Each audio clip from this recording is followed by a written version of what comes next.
আজকে রান্না করব গাংচালা মাছ। তো এটা প্রথমে নুন হলুদ মাখিয়ে তারপরে মাছটা এপিট ওপিট করে খুব সুন্দর করে আমি ভেজে নিয়েছি। মাছটা ভাজা হয়ে গেছে, মাছটা তুলে নিলাম। এখন ছোট ছোট দুটো কোয়া রসুন আর একটু আদা দিয়ে বেটে নিলাম।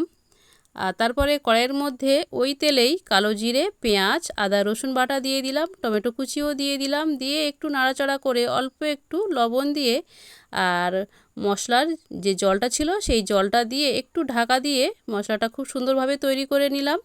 তারপরে একটু জিরার গুঁড়ো, ধনিয়ার গুঁড়ো, হলুদ আর একটু লঙ্কার গুঁড়ো দিয়ে মশলাটা খুব সুন্দরভাবে কষিয়ে বেগুন আর আলু দিয়ে দিলাম, দিয়ে পরিমাণ মতো লবণ দিয়ে ভালো করে কষিয়ে নিলাম। একটু ঢাকা দিয়ে কষিয়ে নিয়েছি। তারপরে পরিমাণ মতো জল দিয়ে দিলাম আর 5-6টা মতো কাঁচা লঙ্কা দিয়ে দিলাম, একটু রান্না করে নিলাম। তারপরে মাছগুলো দিয়ে আরও 2-4 মিনিট রান্না করে নিলাম। রান্নাটা প্রায় হয়ে গেছে, এখন ধনেপাতা কুচি ছড়িয়ে দিলাম। ব্যাস, টেস্টি হেলদি রেসিপি তৈরি।